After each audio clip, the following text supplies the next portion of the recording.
Starting. All attendees are in listen-only mode. Bonjour, bienvenue à ce webinaire Salesforce. Donc, le sujet d'aujourd'hui, comme vous pouvez le voir, sera le développement d'applications mobiles sans code avec la plateforme Salesforce One. Donc, Salesforce One est à la fois une plateforme de développement et c'est également le nom de l'application mobile iPhone ou Android que vous pouvez télécharger. Donc, Salesforce One a été présenté l'année dernière lors de notre événement Dreamforce au mois de novembre. Et pour nous, c'est un composant extrêmement important de notre offre. Et vous allez, je l'espère, comprendre pourquoi à l'issue de ce webinaire.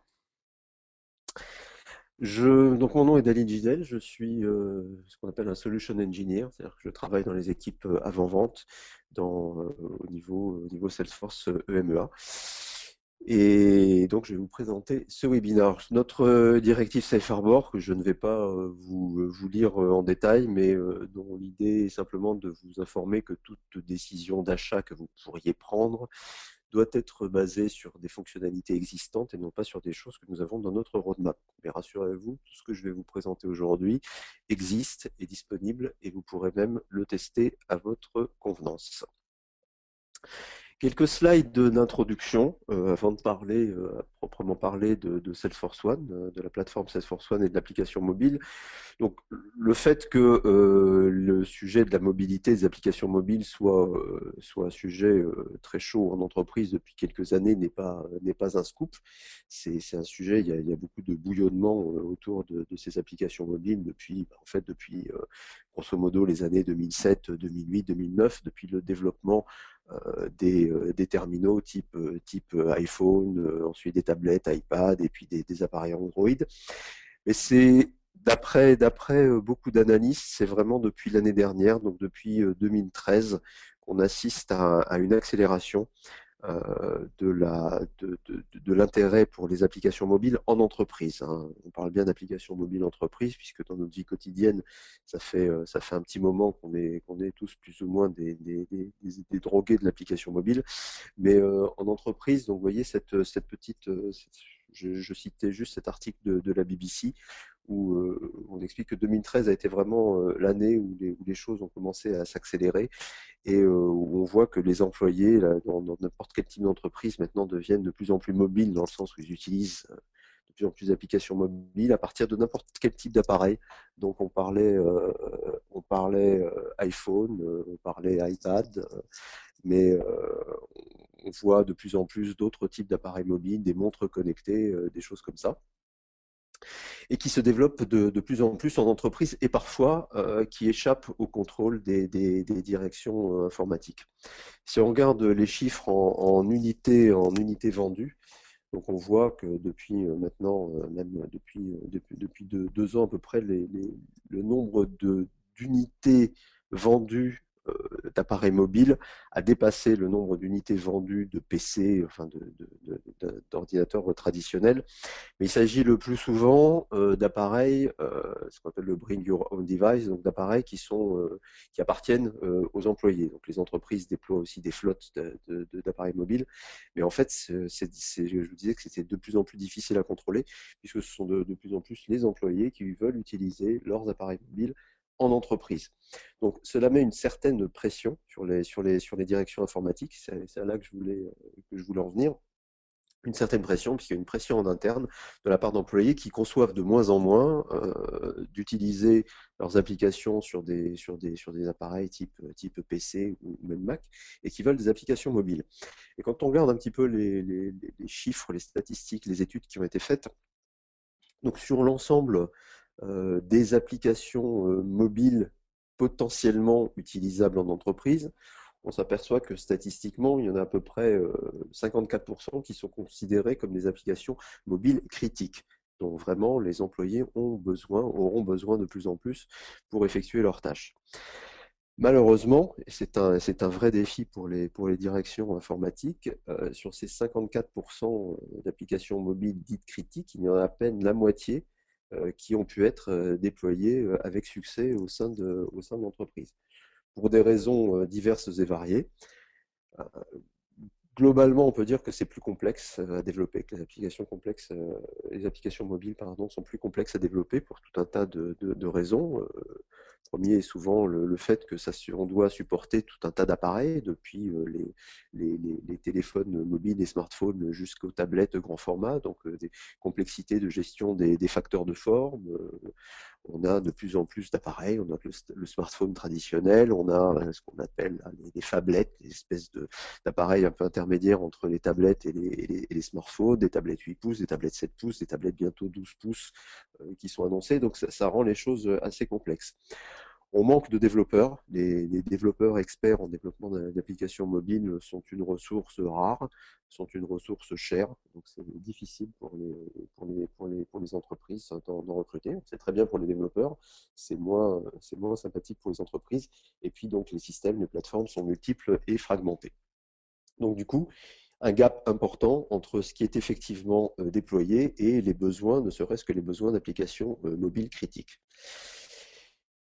Donc Salesforce One, pour nous, c'est une réponse à ce défi, une réponse qui s'adresse aussi bien à des clients Salesforce existants, mais également à des nouveaux clients. Donc des clients Salesforce existants, pourquoi? Parce qu'en fait, tout ce qu'un client a pu développer sur Salesforce, tous ces investissements qu'il a pu effectuer dans Salesforce vont être préservés. Qu'il s'agisse que l'on parle de Salesforce dans le cas d'une utilisation d'applications CRM, donc notre cœur de métier historique, dans des applications développées par des partenaires, disponibles sur notre place de marché AppExchange, ou dans des applications spécifiques pour des besoins métiers très spécifiques développés par les clients eux-mêmes ou par des partenaires intégrateurs. Donc tous ces investissements, euh, quand il s'agit de passer à des plateformes mobiles, tous ces investissements sont préservés via l'application Salesforce One mobile. Donc je vais vous présenter un petit peu plus en détail avec un certain nombre, et je vais mettre en exergue un certain nombre de fonctionnalités. Vous allez voir les notifications, le fait que l'interface utilisateur est orientée vers le fil de discussion, vers des choses qui sont importantes, ce qui se passe dans l'entreprise, des choses auxquelles je peux accéder immédiatement, et également, bien sûr, la possibilité d'interagir avec mes processus, avec mes données, via les actions du publisher. Je vais vous présenter tout ça. Donc, cette application Salesforce One Mobile, elle est construite sur la plateforme Salesforce One. Donc, je ne vais pas vous détailler l'ensemble des services proposés par la plateforme Salesforce One. Et quand je dis construite sur la plateforme, je veux dire par là deux choses. C'est que premièrement, nous-mêmes, pour la développer, nous nous appuyons sur notre plateforme de développement Salesforce One.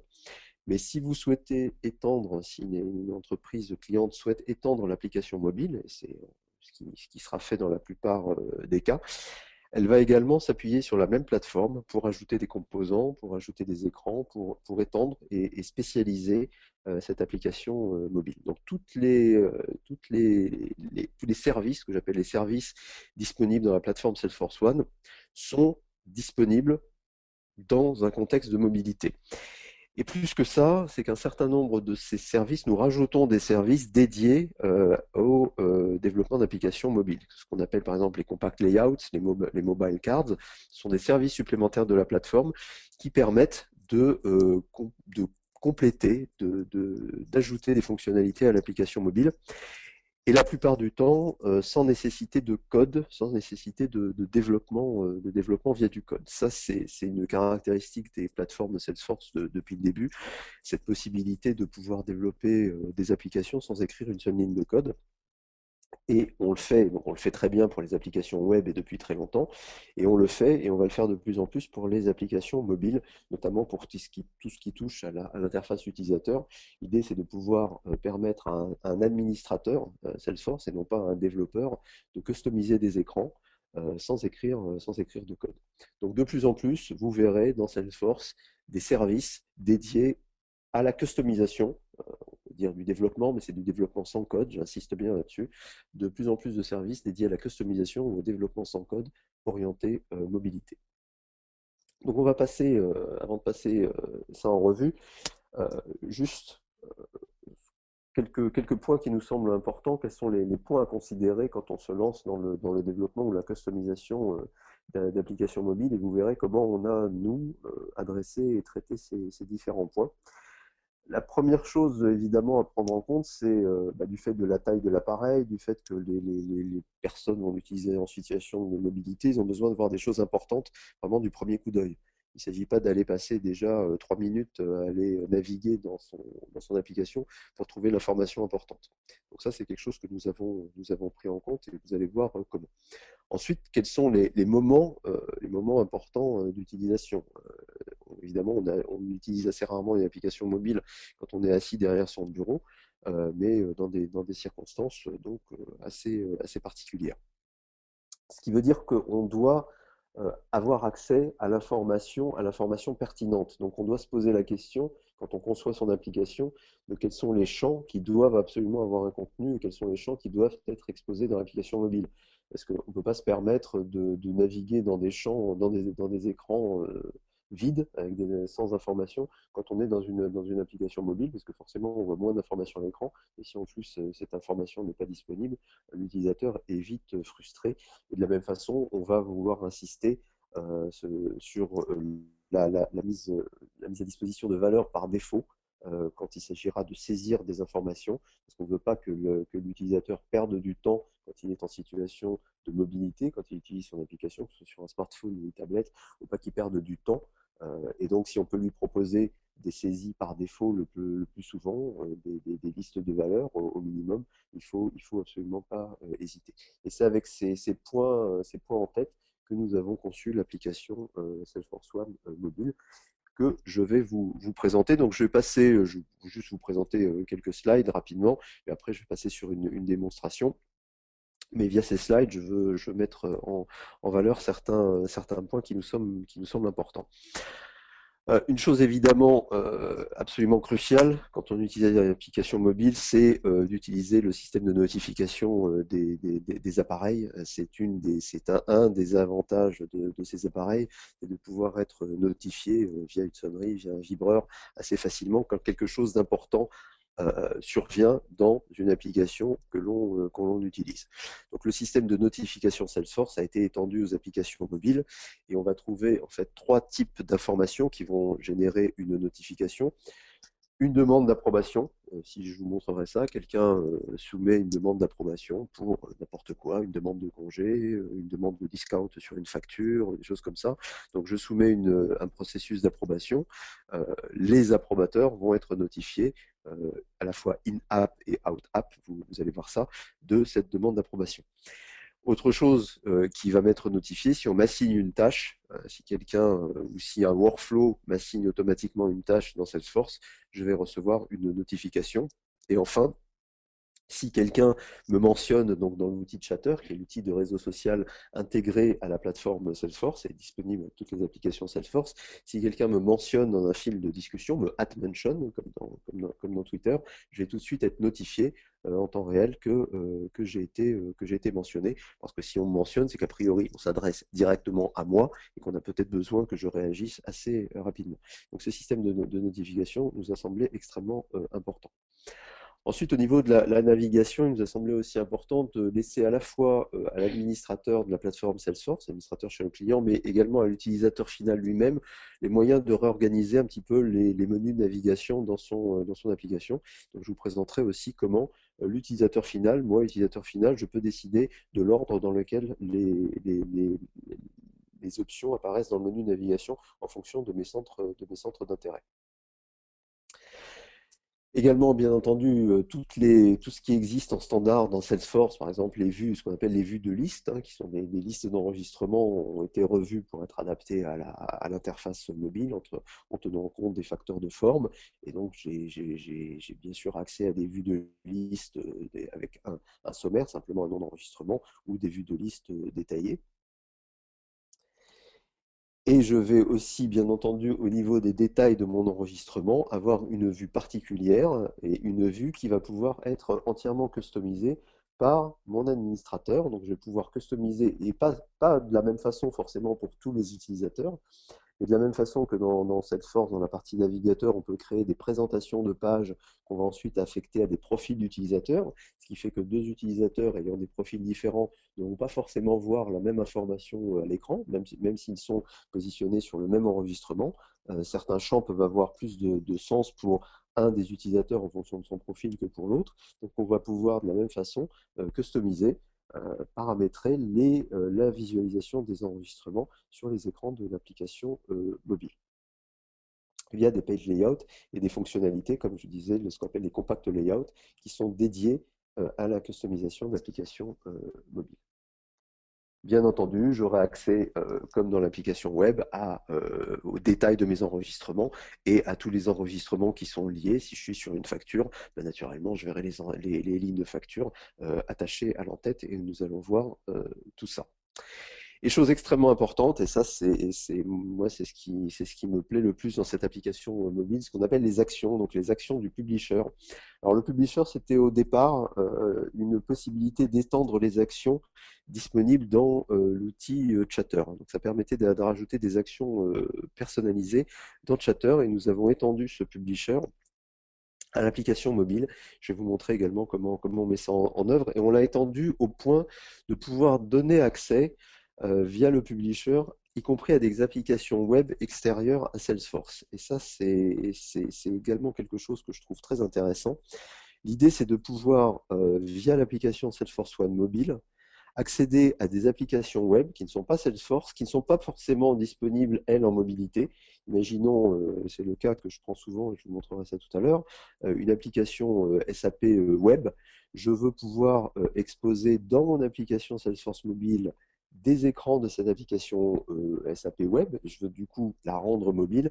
Je peux le faire via le publisher et une technologie qu'on appelle Force.com Canvas qui permet d'encapsuler dans des écrans Salesforce, que ce soit des écrans web ou les écrans de l'application mobile, des écrans provenant d'une application web externe, et je vais vous montrer ça.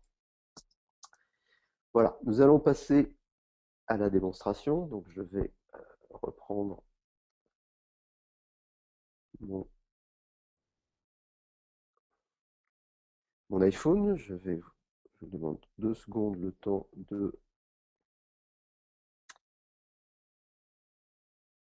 d'envoyer l'écran de mon iPhone sur cet écran. Voilà. Donc là, vous voyez ici, donc j'ai même plusieurs applications Salesforce One. Vous voyez celle-ci que je vais utiliser, donc l'application Salesforce One Mobile. Donc je vois tout de suite ici que j'ai 2 notifications, ce que je vous disais tout à l'heure, donc une notification en dehors de l'application. Donc si je rentre dans l'application, je retrouve ces 2 notifications en haut à droite. Donc je vois qu'il s'est passé 2 choses dans mon environnement, et je vois que j'ai été premièrement mentionné dans une publication. Donc John, le technicien, m'a mentionné. Donc les écrans là de mon application, là je travaille en anglais. L'application est évidemment, comme l'application Salesforce Web, est évidemment multilangue. Donc je peux passer du français à l'anglais ou à n'importe quelle autre langue dans mes préférences. Donc là, je vois que j'ai été mentionné dans Chatter, donc ça a généré une notification. Si je retourne dans ma liste de notifications, je vois également que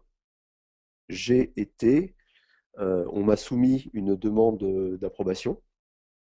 Donc je vois ici que pour cette facture, pour ce compte-là, donc une facture de 13 450 €, j'ai une demande d'approbation en attente. Donc je peux, depuis mon application mobile, évidemment, l'approuver en ajoutant des commentaires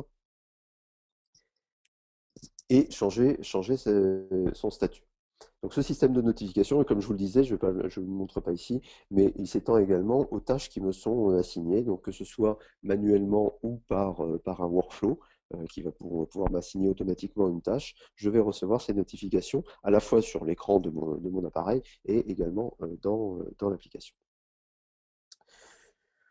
La première chose ensuite que l'on voit évidemment, c'est que l'écran par défaut auquel j'accède, c'est mon fil de discussion de Chatter. Vous vous souvenez dans les questions importantes, vous disiez qu'est-ce qu'il est important de voir? On pense que ces fils de discussion dans le réseau social d'entreprise, qui sont à la fois des fils de discussion entre individus, mais comme vous le voyez ici également, des fils de discussion entre des individus et des processus métiers, ont pense que c'est la chose que l'utilisateur doit voir en premier s'il se connecte pardon, à son application mobile, avec bien entendu la possibilité de filtrer, donc de voir la totalité des informations attachées à des personnes ou à des enregistrements qu'il suit, what I follow. Je peux également évidemment filtrer sur ce qui m'a été adressé directement, soit parce que j'ai été mentionné explicitement, soit parce que je suis lié d'une façon ou d'une autre au poste, et je peux ainsi filtrer, je peux voir ce que j'ai bookmarké, ou je peux voir tous les posts de la société auxquels j'ai accès, vous voyez, y compris des posts liés à des processus métiers, le fait que cette facture, par exemple, ait été expédiée. Au niveau de la navigation, donc ici dans la partie gauche, je vais retrouver mon menu de navigation divisé en 3 parties avec la partie haute. Alors tout ça est customisable, personnalisable à la fois par l'administrateur et par l'utilisateur final. Je vais vous montrer comment. Donc ici, bah, j'ai accès à mes fils de discussion, à l'annuaire de l'entreprise, la partie People. Donc je suis sur un tout petit environnement dans lequel je n'ai pas beaucoup de personnes déclarées, les différents groupes de travail. Ensuite, je vais avoir une liste des enregistrements récents, enfin des objets récents que j'ai consultés. Vous voyez ici par exemple la liste de mes articles. Mais ce que je vais vous montrer, c'est que cette liste en fait est complètement paramétrable par l'utilisateur final lui-même. Donc vous voyez ici, je les ai dans cet ordre-là, les articles, les entrepôts, les factures, etc.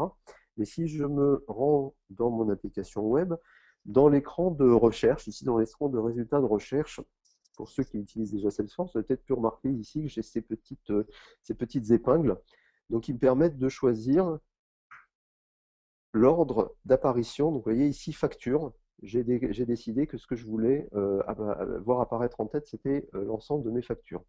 Et du coup, ici, si je reviens sur l'application mobile, si je rafraîchis mon menu, vous voyez ici, Invoice, qui se trouvait auparavant après les autres objets, est passé en tête.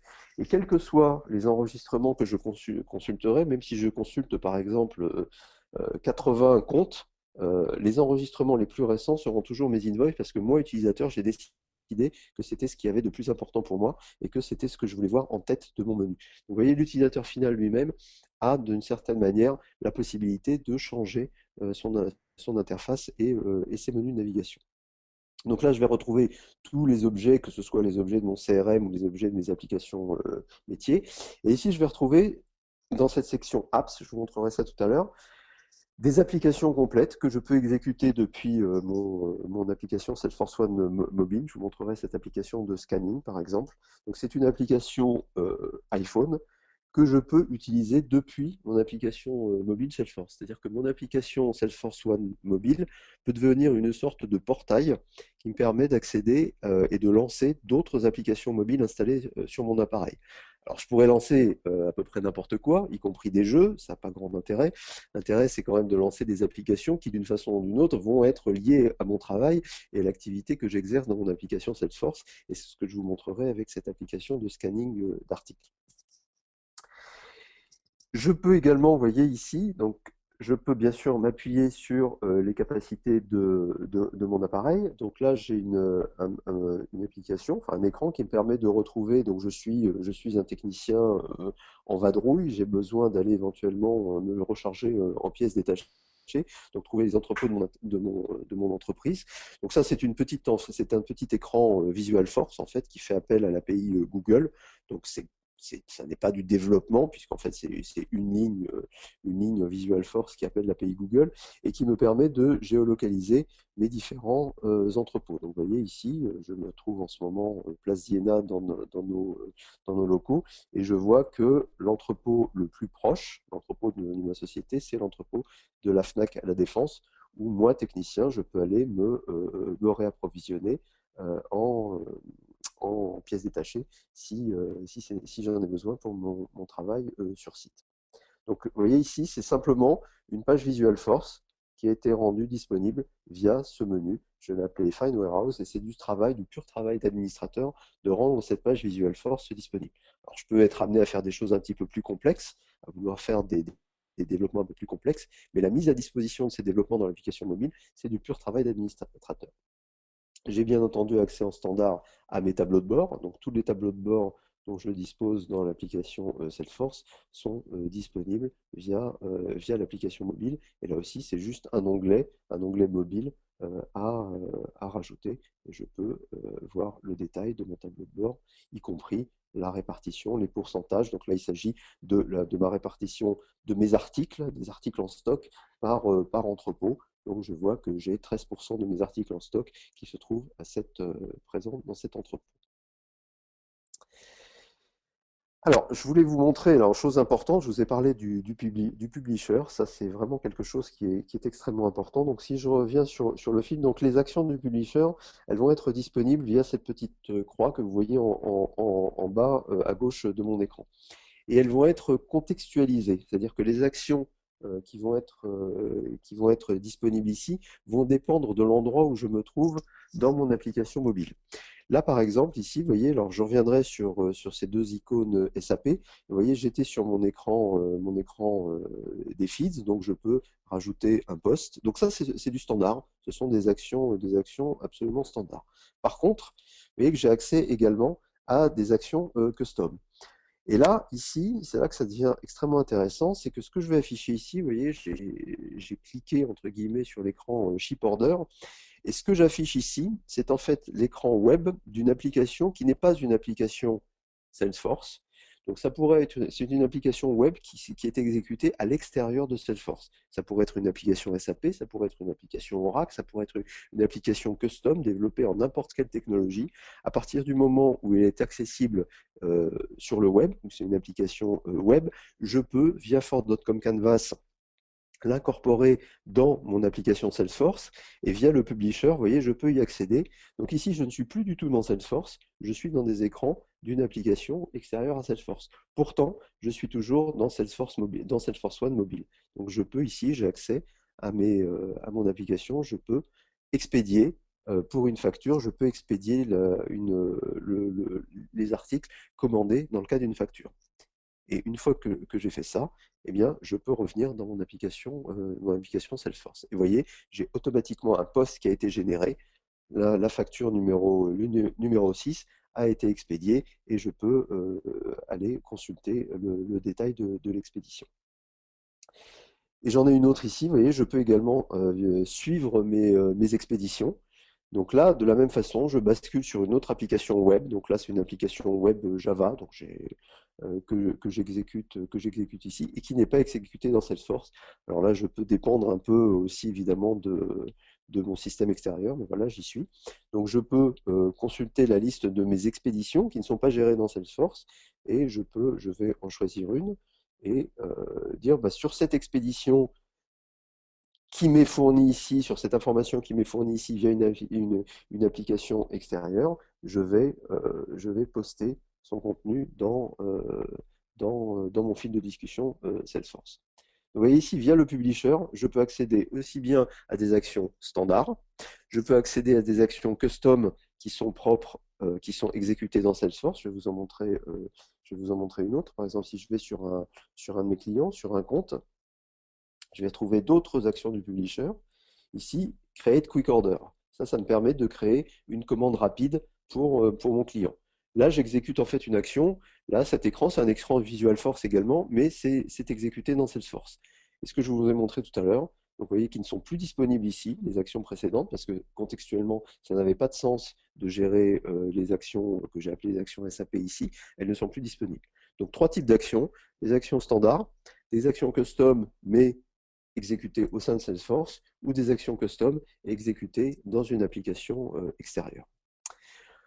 Autre possibilité, et là ça devient aussi très intéressant, je vous disais tout à l'heure qu'on pouvait exécuter des applications extérieures, des applications mobiles extérieures à Salesforce. Vous voyez ici, si je veux pouvoir, scanner un code barre pour enregistrer un nouvel article dans ma base de données Salesforce. Donc je m'appuie sur une application extérieure qui s'appelle Pick2Shop, qui est une application gratuite. Et si je clique ici sur Scan Merchandise, donc ça va mon application Salesforce One Mobile, donc vous voyez, exécute une application mobile installée avec un superbe effet miroir sur mon téléphone.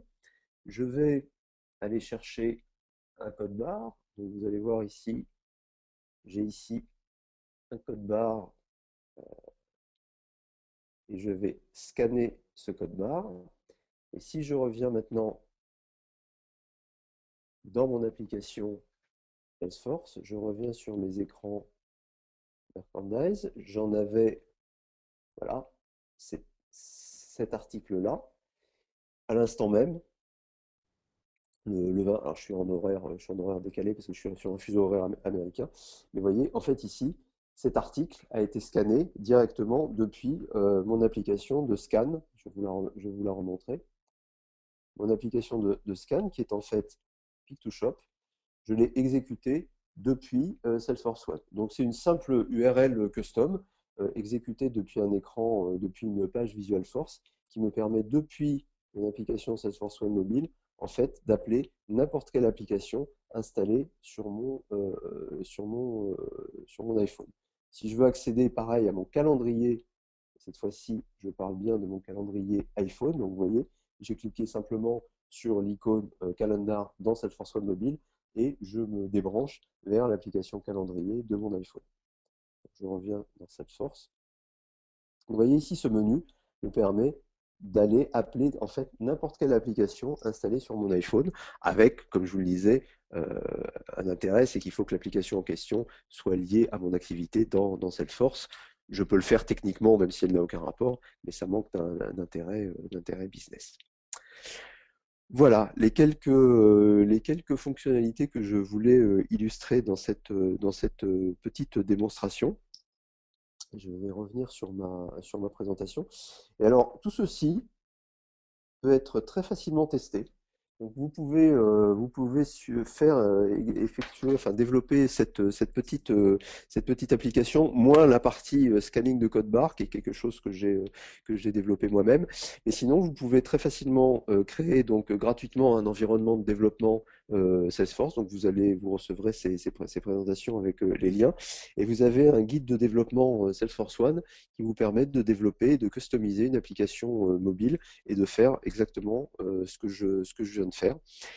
Également, on peut, si on n'a pas d'appareil mobile sous la main, je vais vous montrer ça tout de suite, on peut depuis son navigateur, simuler l'application Salesforce One mobile en rajoutant simplement dans son environnement, dans son URL, ici, /one/one.app. Et si je fais ça, je vais dans mon navigateur basculer sur l'interface utilisateur de l'application Salesforce One mobile. La totalité des fonctionnalités n'est pas disponible et en plus en fonction des navigateurs, là sous Firefox ça marche moins bien, c'est sous Chrome que ça marche très bien. Ça n'est pas, le but n'est pas de l'utiliser de cette façon, c'est simplement pour faire des tests, donc cette possibilité n'est disponible que pour faire des tests. Le but c'est d'utiliser l'application vraiment sur un appareil mobile. Donc voilà, vous pouvez télécharger ce guide, ouvrir un environnement de développement. Ce guide est assez gros, mais il vous permettra de passer en revue toutes les possibilités de l'application mobile Salesforce One et de la plateforme Salesforce One. Vous trouverez également dans la présentation tout un tas de liens, des guides de développement, un guide d'implémentation des actions du publisher. On peut faire des choses très très avancées avec ce publisher, des introductions au développement et tous les tutoriels nécessaires pour prendre en main l'application Salesforce et la plateforme Salesforce One. Voilà, nous allons passer aux questions-réponses. Donc, alors, nous avons quelques questions. Alors, la première, oui, est-ce que l'application gère le multilangue? Oui, l'application gère absolument le multilangue. Donc, en fait, il me suffit de... Alors, il y a deux choses à prendre, je l'avais mentionné, mais il y a deux choses à prendre en compte. Il faut changer... Alors, je vais revenir... Il faut bien entendu changer sa langue dans le navigateur, au niveau de ses préférences. Il faut faire également attention au niveau de l'appareil mobile à bien être dans la langue que l'on souhaite utiliser. C'est-à-dire que là, je suis en anglais dans mon application Salesforce, et je suis également en anglais sur mon iPhone. Si je bascule en français dans Salesforce ici, en changeant dans mes settings en changeant ma langue de travail. Il faut penser également, ça c'est une contrainte des OS mobiles, il faut changer également sa langue de travail, pardon, sur l'appareil, sur le téléphone ou la tablette. Sinon, on se retrouve avec un mix de français et d'anglais, enfin un mix de deux langues en fonction des langues qui sont activées. Donc oui, on gère le multilangue, mais il faut bien penser à le modifier des deux côtés. Alors, je vois une autre question qui a l'air de venir plutôt d'un développeur. Donc, il me demande est-ce qu'on peut utiliser JavaScript HTML5 pour étendre l'application Salesforce One mobile? La réponse est oui. En fait, tout ce que vous pouvez faire dans un écran Visual Force, donc y compris intégrer du pur HTML5 et du JavaScript, vous pouvez le rendre disponible dans l'application Salesforce One mobile. Donc, je peux soit développer mon écran entièrement en Visual Force, c'est-à-dire utiliser uniquement des balises Visual Force, mais je peux simplement avoir également une balise ouvrante, une balise fermante Visual Force, et entre les deux, mettre absolument tout ce que je veux, donc du HTML5, du JavaScript, des feuilles de style, CSS, absolument n'importe quelle technologie.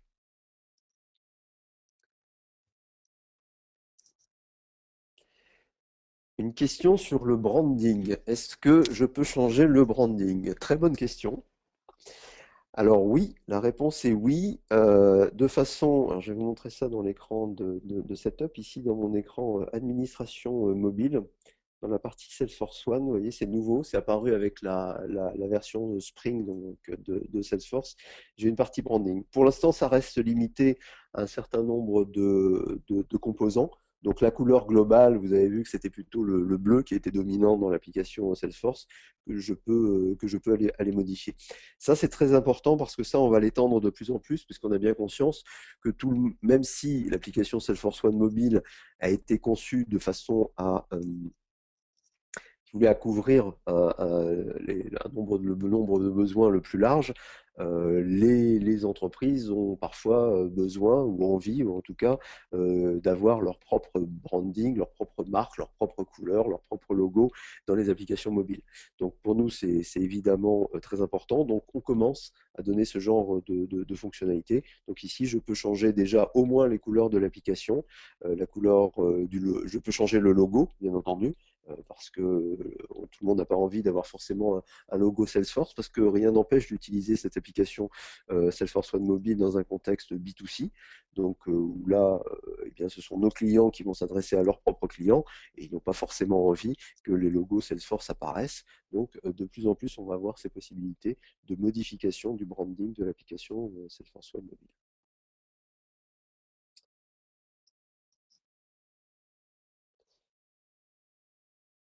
Alors a priori, il n'y a pas d'autres questions.